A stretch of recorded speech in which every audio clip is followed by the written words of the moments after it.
ఎప్పుడైనా సరే మీడియాలో పాజిటివ్ న్యూస్, ఒక మంచి న్యూస్ రోజు మేము చదువుతూ సివిల్స్ విద్యార్థులు కూడా అవి పంచుతూ ఉంటాం.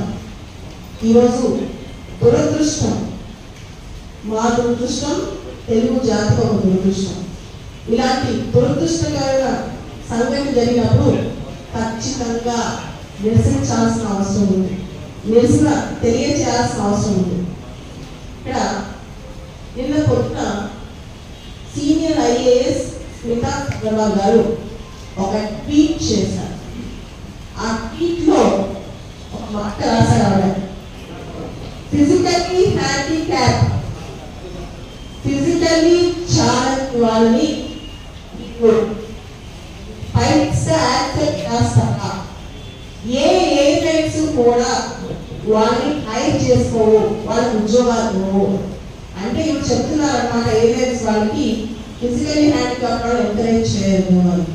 రెండోది, ఒక ఫిజికల్లీ ఛాలెంజ్డ్ సర్జరీ ఆపరేషన్ చేస్తే వాళ్ళు నమ్ముతారా అంటే సర్జన్స్ వద్దు ఫిజికల్లీ హ్యాండిక్యాప్ ఛాలెంజ్ గురించి అని చెప్పి. అసలు నా మొదటి question, what is her locus standard? ఆవిడ ఎవరిని రాయడానికి, ఆవిడకున్న అధికారం ఏంటి, ఎవరిని రాని వాళ్ళు సర్వీసెస్ లోకి ఎవరి వద్దో, ఏ సర్వీస్ లోకి ఎవరు తీసుకోవాలో అది పబ్లిక్ పాలసీ. పార్లమెంట్ ఉంది, జ్యుడిషియరీ ఉంది. పార్లమెంట్ చట్టాలు చేయగలుగుతుంది, చట్టాలు రైటో రాంగో చట్టాలు జ్యుడిషియరీ ఉంది. ఒక ఐఏఎస్ ఆఫీసర్ స్థాయిలో ఆవిడ సొంతంగా రాస్తుందా, సొంతంగా మాట్లాడుతుందా, తెలంగాణ ప్రభుత్వానికి ప్రతినిధిగా రాస్తుందా? నా క్వశ్చన్. అందరి తరఫున, దివ్యాంగుల తరఫున మొదటి క్వశ్చన్ ఆవిడకి, ప్రభుత్వానికి కూడా. ఇది ప్రభుత్వం ఆలోచన, ఆవిడ ఒక్కదాని ఆలోచన. రెండో క్వశ్చన్, ఒక ఇన్సిడెంట్ ఇండియాలో ఒక ఇన్సిడెంట్ తీసుకుని అసలు ప్రీవియస్ సర్వీస్ ఐఏఎస్ ఐపీఎస్ లాంటి వాటిలో దివ్యాంగులకి ఫిజికల్ ఫిట్నెస్ లేదు అని అక్కడ ప్రకటించేసింది. ఐఏఎస్ ఐపీఎస్ చేయడానికి ఫిజికల్ ఫిట్నెస్ కావాలా, మెంటల్ ఫిట్నెస్ కావాలా? ఇది నా రెండో ప్రశ్న. ఆవిడ పరిగెత్తు పనిచేస్తుందా, కార్లెక్కి చాపలెక్కి పనిచేస్తుందా? ఎన్ని రోజులు ఆవిడ ఫీల్డ్ వర్క్ లో పరిగెత్తు పనిచేస్తుందో నాకు కావాలి. మూడోది, సివిల్ సర్వీసెస్ లో ఫిజికల్లీ ఛాలెంజ్ వారికి ఫిట్ గా కాదు, అది చేయలేరు అని ఈవిడ రిఫెక్ట్ చేసిందా? అంతకు మించి గవర్నమెంట్ తరఫున రాయడానికి ఇక్కడ కోడ్ ఆఫ్ కండక్ట్ అని చెప్పి ఉంటుంది.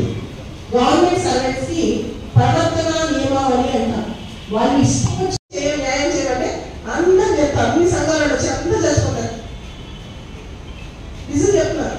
ఒక వ్యక్తి ఒక డిఫరెంట్ లెవెల్ ఒక ప్లేస్ నుంచి ఒక ప్లేస్ రావాలంటే పోరాడు వస్తాడు. చాలా చాలా wrong for all the media.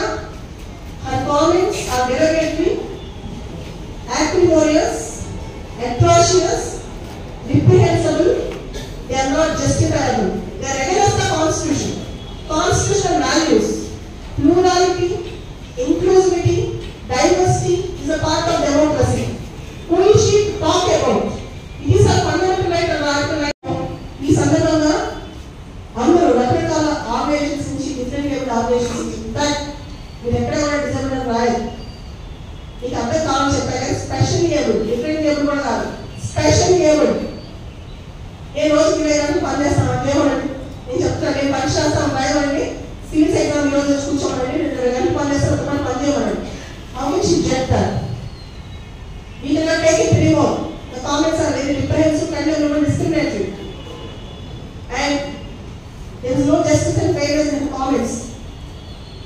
Other civil services officers should have followers and restraint. కొంచెం పరిమితులు ఉంటాయండి.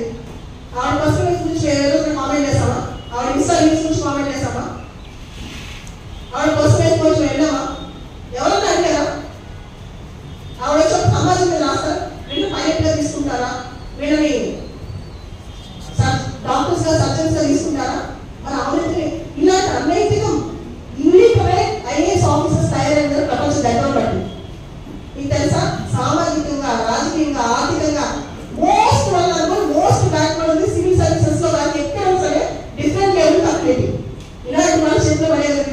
అయిపోయింది.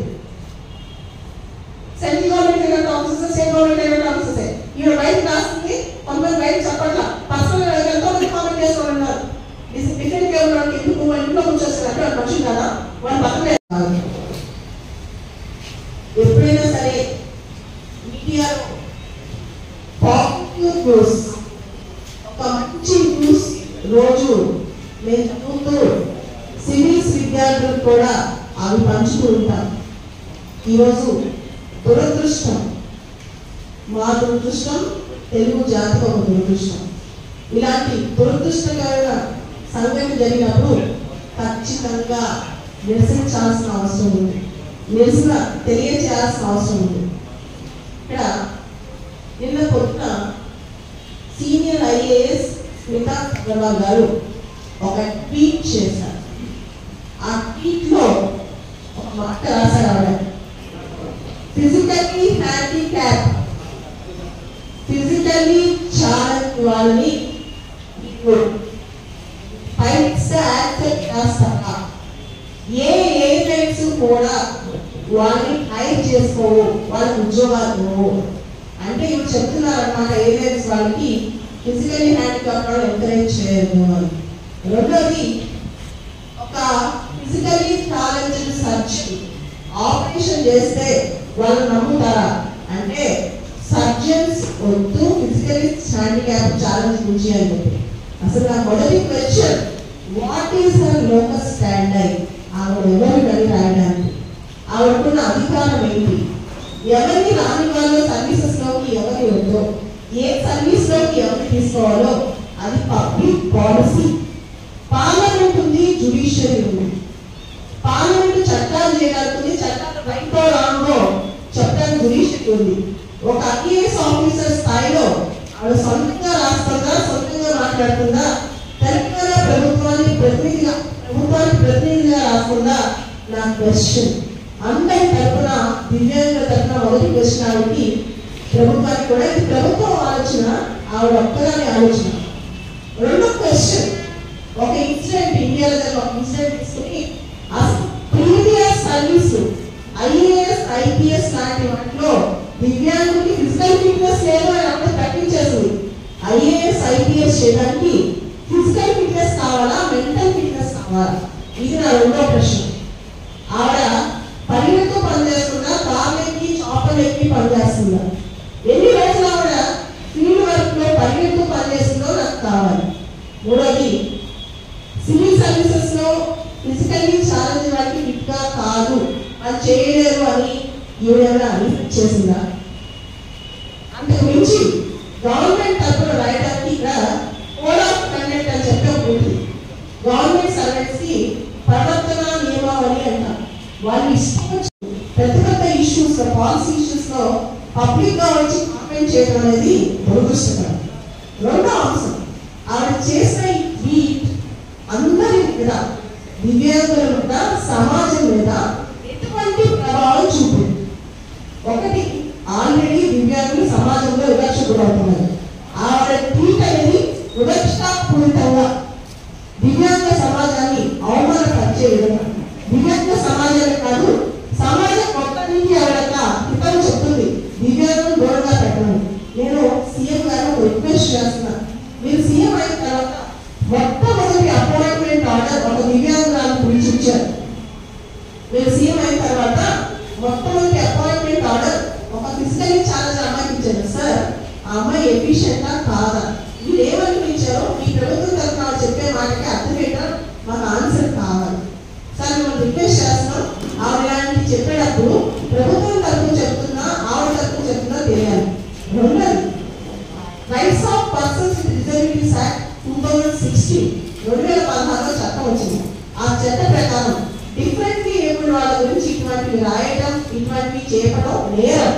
ఆవిడ పైన ఐటీ యాక్ట్ కింద, rights of persons with disabilities act 2016 కింద, code of conduct for civil services కింద ఈఓపీటీ వాళ్ళు చూస్తారు.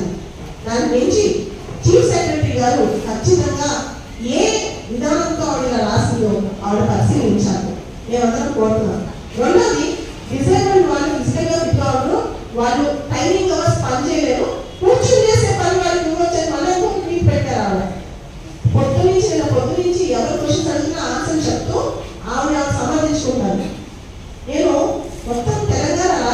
క్వశ్చన్ అడుగుతున్నాను. జైపాల్ రెడ్డి గారు అందరికీ తెలుసు, ఆయన 2 కాళ్ళు లేవు, నడవలేదు. కానీ ఆయన సౌత్ ఇండియా నుంచి బెస్ట్ పార్లమెంటరీ అవార్డు వచ్చింది. 5 సార్లు లోక్సభకి, 2 సార్లు రాజ్యసభకి. ఆయన చెయ్యని మినిస్ట్రీస్ లేవు. Ministry of science and technology, ministry of information broadcasting, ministry of earth sciences, ministry of urban development. ఇది అనేది కాదు, ఆయన కింద ఇలాంటి ఐఏఎస్ ఆఫీసర్స్ నడిపించారు. ముందు నడిపించిన ఆయన చాలా దగ్గరగా ఆయన స్మారకం ఉంది, ఇక్కడ స్మృతివనం ఉంది, స్ఫూర్తిస్తారని చెప్పి ఇంత దగ్గర పెట్టుకున్నాం. కానీ మాకు కలిసి అందరూ దీని గురించి ఆలోచించాలి. మీరు మా కోసం ఏం చేస్తున్నారు, ఏడుస్తున్నారు అని. సో ఐఏఎస్ కావాలంటే అందరికీ, ఐపీఎస్ కావాలంటే మాత్రం జిమ్ ట్రైనర్ సరిపోతారా? ఫిజికల్ ఫిట్నెస్, మెంటల్ ఫిట్నెస్ చాలా ఇంపార్టెంట్. మెంటల్ ఫిట్నెస్ చాలా చాలా ఇంపార్టెంట్ అనమాట. అండ్ ఏమీ లేకుండా సివిల్స్ దాకా కోరిన దివ్యాంగులు చాలా చాలా గొప్పవాళ్ళు. జెన్యున్ గా ఉన్న డిజైనింగ్ పీపుల్ మీద ఇలాంటి కామెంట్స్ చేయడం, ఇలాంటి స్టేట్మెంట్స్ అవ్వడం తప్పు. రేపు ఎవరైనా ప్రైవేట్ సెక్టర్ ఉద్యోగాలు ఇస్తారా? ఈ స్టేట్మెంట్స్ అది ప్రైవేట్ సెక్టర్ లో ఉద్యోగాలు వస్తాయా? అంత సహానుభూతి లేదు, ఎలా స్టేట్మెంట్స్ ఇస్తున్నారు. చాలా ఇంపార్టెంట్. సిస్టమ్ లో ప్రాబ్లం ఉంటే సిస్టమ్ లో ఉంది, కరెక్ట్ చేసుకొని చెప్పాలి. ప్రభుత్వంలో ఉంటే ఇలాంటి స్టేట్మెంట్స్ ఇవ్వడం పెద్ద నేరం. కోడ్ ఆఫ్ కండక్ట్ కి వ్యతిరేకం కూడా, కంప్లీట్ కోడ్ ఆఫ్ కండక్ట్ అనమాట. చీఫ్ సెక్రటరీ చాలా పవర్స్ ఉన్నాయి. ఆవిడ షోకాల్ నోటీస్ ఇవ్వచ్చు. ఆవిడ అడగవచ్చు, కేసీఆర్ గారి హయాంలో 10 సంవత్సరాల పాటు ఇలా సీఎంగా పనిచేస్తారు. ఇదేనా నేర్చుకుంది అడ్మినిస్ట్రేషన్ గురించి? సీఎం దగ్గర దాదాపు 10 years సీఎంగా పనిచేస్తారు. సిస్టమ్ లో తప్పుంటే సిస్టమ్ ఎలా కరెక్ట్ చేయాలో చూడాలి. ఆవిడకి ఫిజికల్ డిజబిలిటీ ఉందో లేదో నాకు తెలియదు, కానీ ఖచ్చితంగా మెంటల్ గా మాత్రం ఆవిడ అప్సెట్ అయ్యాక అర్థమవుతుంది. ఎందుకంటే ఇలాంటి స్టేట్మెంట్స్ మెంటల్ గా అప్సెట్ ఉన్న డిఫెండ్ చేసుకుంటారు. అది అంత చులకన స్టేట్మెంట్స్ అవసరమా? అది నా క్వశ్చన్. అండ్ తెలంగాణ, ఆంధ్రలో, ఇండియాలో డిఫరెంట్ ఏబుల్ వాడు ఉండొద్దా అని చెప్పండి, స్పెషల్ ఏబుల్ వాడు ఉండొద్దా అని చెప్పండి. ఎక్కువ లేదా మీరు అసలు వద్దు, ప్లేట్లో తింత చెప్పండి వాళ్ళు ఇలాంటి వాళ్ళు బరువు అని చెప్పి. ఈవెన్ కూడా బరువు అవుతున్నారేమో. లేదు వద్దు, అసలు మొత్తానికి ఎంత చేస్తామంటే చెప్పేసాడు. ఈవెన్ లాంటి వాళ్ళు social justice and empowerment ministry, welfare ministry ఇస్తే సంపాదిస్తామని డౌట్. అసలు నిజంగా డబ్బులు ఇస్తారని డౌట్. ఇవి చేసే కామెంట్ గురించి మాట్లాడాలి. అసలు నేను ఎంత చేసిన అవసరం లేదు. కానీ దాన్ని ఎంతమంది, కొన్ని లక్షల మంది కామెంట్ చదివారు. కొన్ని లక్షల మంది పొగరు ఇలాంటి మాటలు మేము భరించాలా? అసలు నేను ఇక్కడ బతికే ఉండాలనుకున్నా ఉంటానుకున్నాను. నా క్వశ్చన్ ఇది అందరి మీద ఎలాంటి ఇంపాక్ట్ ఉంది? రెండోది ఇంకొక మాట మాట్లాడింది, అసలు డిజేబుల్ వాళ్ళకి కోట అవసరమా, డిఫరెంట్ కేబుల్ కోట అవసరమా? నేను అంటాను, ఎవరు డిఫరెంట్ కేబుల్ కింద ఉద్యోగం తెచ్చుకుంటారు. చాలా మందికి విషయం తెలియదు. దాదాపు సమానంగా మార్కులు వస్తాయి మాకు కూడా. నేను కావాలంటే యూపీఎస్సీ మార్క్ షీట్స్ ఇస్తే చూపిస్తాను. మిగతా కేటగిరీస్ కంటే ఎక్కువ మార్కులు వస్తాయి. రీజన్ ఏంటంటే డిజబిలిటీ. మీకు ఏమైనా లోపం ఉంటే యూపీఎస్సీ ముందే చెప్పాలి. చెప్పకపోతే నేను నువ్వు చూడలేకపోయినా, రాయలేకపోయినా, నడలేకపోయినా ముందే చెప్పాలి. దాన్ని బట్టి చాలా మంది డిజబిలిటీ అభ్యర్థులు దగ్గరకు వస్తారు. నేను డిజబిలిటీ అని చెప్పడం నాకు ఇష్టం లేదని అన్నా, తర్వాత మెడికల్ టెస్ట్ తెలుస్తుంది, ముందు మనం చెప్పాలి. చెప్పకపోతే ఏమవుతుంది, దాన్ని బట్టి మనం చూస్తాం మననే చెప్తాను. పూజా కేట్కర్ అని ఒక అమ్మాయి కేసు పట్టుకుంది. అక్కడ అమ్మాయి డిజేబుల్ కాదు, అమ్మాయి సర్టిఫికేట్ ఇచ్చిన అమ్మాయి డిజేబుల్ కాదు, సర్టిఫికేట్ ఇచ్చిన వాళ్ళు డిజేబుల్ కాదు, సర్టిఫికేట్ ఇచ్చిన యూపీఎస్సీ వాళ్ళు డిజేబుల్ కాదు. మొత్తం ఎపిసోడ్ ని డిజేబుల్ డిఫరెంట్ కేబుల్ సమాజం మీద ఉద్దేశి అందరికీ ఐఏఎస్ ఐపీఎస్ లాంటి ప్రీమియర్ పోస్టులు. అసలు ఐఏఎస్ ఐపీఎస్ ప్రీమియర్ పోస్టులు ఎవరు చెప్పారు? యూపీఎస్సీ చెప్పిందా? సివిల్ సర్వీసెస్ సర్వెంట్స్ అంటే సేవ. They are not civil masters. మీరు సేవ చేయాలనుకున్నారు. పబ్లిక్ సర్వీస్ ఎవరైతే 100 సెక్షన్స్ ఉంటారో వాళ్ళు వెల్ఫేర్ చేయాలనుకున్నారు, వాళ్ళ మీద కామెంట్ చేయడానికి లేదు. Social media handles UPSC, UOPT, chief minister, prime minister ఎందుకు ఎలా చేస్తున్నారు? NRBT is the virtual civil services. NRBT అంటే గోప్యత అనేది. మనం ఏం చేసినా మనం పర్సన్స్ బిహైండ్ కట్టాలి, ఫేసెస్ బిహైండ్ కట్టాలి, వెనకాల ఉండి ప్రజల్ని నడిపించాలి. అదే బ్యూరోక్రసీ. ఏమీ చేయకుండా ఏ సమాజానికి స్టేట్మెంట్ రూపంలో పెద్ద పెద్ద స్టేట్మెంట్స్ ఇచ్చుకుంటూ ట్విట్టర్లో లక్షల మంది చూసారండి. ఇంత అవమానం గురైంది దివ్యాంగ సమాజం ఈరోజు. దీనికి ఎవరు సమాధానం చెప్తారు? ఎవరో ఖచ్చితంగా చీఫ్ సెక్రటరీ, స్టేట్ లో IAS officers head chief secretary, government head CM గారు, సీఎం గారు, సిఎస్ గారు.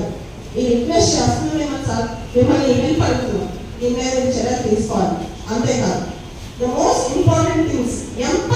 ఎంపతి అంటే మాకు సింపతి వద్దు, మాకు స్పెషల్ కన్సెషన్స్ వద్దు, మేము మీ దగ్గర నుంచి ఏమీ అడగలేదు, కానీ ఇలాంటి కామెంట్స్ చేయదు. ఎన్నో కష్టాలు వచ్చి ఎన్నో పోరాటాలు చేసి చిన్నప్పటి నుంచి ఎంతో కష్టపడి చదువుకున్నాం. మీకు తెలుసా, స్మితా సబర్వాల్ వాళ్ళ ఫాదర్ ఐఏఎస్, వాళ్ళ హస్బెండ్ ఐపీఎస్, ఆవిడకి అన్ని ఫెసిలిటీస్ పాస్ అయ్యింది. నేను ఈరోజు క్వశ్చన్ చేస్తాను ఓపెన్ గా. ఈరోజు నేను జాబ్ ఎప్పుడో రిజైన్ చేసేసాను, 160 ర్యాంక్ కొట్టి ఈరోజు అడుగుతున్నాను. రిజైన్ చేస్తామంటే ఇద్దరు పిలిచాను. నేను డిఫరెంట్ టేబుల్ క్యాటగిరియా, ఆవిడ ఎక్కువ మార్క్స్ నాకు వస్తాయా, ప్రూవ్ చేసి చూపిస్తాను. లెటర్ కామెంట్ రైట్ తెలుసా. నేను అలాగేంటండి, నా దగ్గర చాలా మంది చూడలేని స్టూడెంట్స్ ఉన్నారు. వాళ్ళతో కూర్చోవడం పరీక్ష రాపిస్తాను, రాయమని చూద్దాం.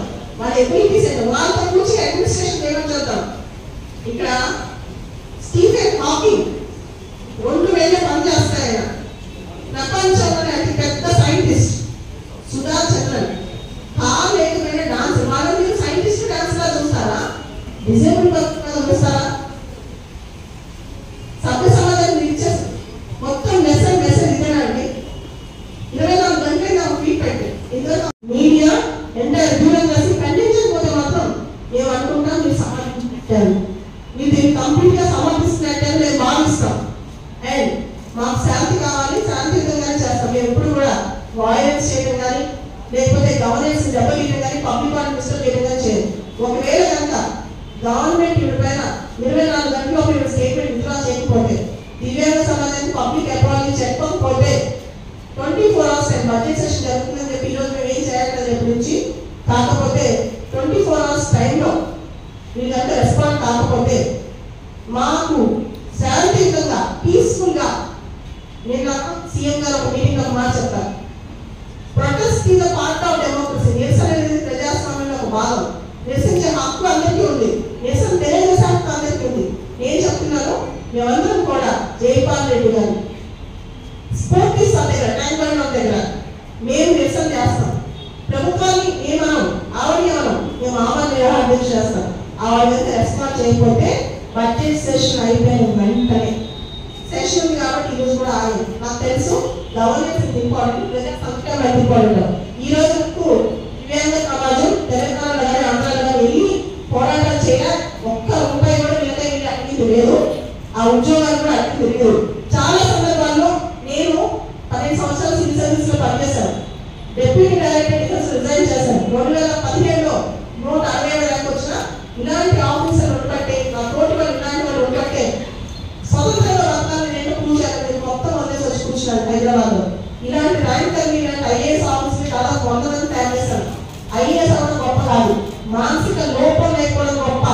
ఎంతో మంది నాలెడ్జ్ ఉంది, 4 క్లాస్ ఐఏఎస్ అవుతారు, కానీ మానసికంగా మనిషికి సామర్థ్యం లేకపోవడం, క్యారెక్టర్ లేకపోవడం చాలా చాలా తప్పు.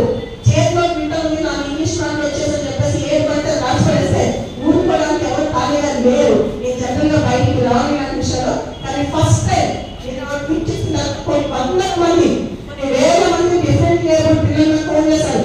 మేడం మీరు ఖండించకపోతే మీరు పెద్ద ఏం చేస్తున్నారని చెప్పి నాకు అర్థమైంది. నేను ఈరోజు బయటకు రాకపోతే నేను బతుకున్నా వ్యర్థమని చెప్పి నేను మా ఇంట్లో చెప్పే వచ్చాను. ఈ సమస్య అంతమైనంత వరకు నేను ఏదైతే పట్టించుకోవద్దు, నేను ముందుకు వచ్చినా అక్కడ పట్టించుకోవద్దు. Very very sure. But only thing నిరసన ఏ విధంగా ఎప్పుడు తెలియజేస్తాను సీఎం గారు, దయచేసి రిక్వెస్ట్ చేస్తున్నాం, అభ్యర్థిస్తున్నాం. అందరి తరఫున మేము అందరూ మాట్లాడుతున్నాం. మీరు దీనిపైన ఇమీడియట్ గా మీరు రెస్పాండ్ అయ్యే యాక్షన్ తీసుకోవాలి. సీఎస్ గారు మీరు యాక్షన్ తీసుకోవాలి. అపోజిషన్ పార్టీస్ తెలంగాణలో అన్ని రాజకీయ పార్టీలు, స్వపక్షాలు విపక్షాలు అందరూ కూడా దీన్ని ఖండించాలి. బ్యూరోక్రాట్స్ మీకందరికీ డీటెయిల్స్ ఉన్నాయి, మీరు ఎందుకు దీనిలో రెస్పాండ్ అవ్వలేదు? అందరూ ఐఏఎస్ ఐపీఎస్ కదా, ఒక తోట ఐఏఎస్ అని మీరు సమర్థిస్తున్నారా నేను అర్థం చెప్పండి. ఇలాంటి కామెంట్స్ సుధా సభ్యులు దగ్గర అయింది. కాలేజ్ చేయాలి ప్రాబ్లం అలా జరగకూడదు, నేను కోరుకుంటాను, జరగకూడదని కోరుకుంటాను. అప్పుడు కూడా వినర్స్ చెప్పండి చేస్తారా, ఆ ఐఏఎస్ రిజైన్ చేస్తారా? ఆ క్షణంలో నాకు వచ్చింది. ఈరోజు ఆవిడ మెంటల్గా అనుకుంటే నేను తెలుస్తున్నాం. రిజైన్ చేయమని చెప్పండి, సడన్గా చేయడం సెంట్రల్ గవర్నమెంట్ చూద్దాం.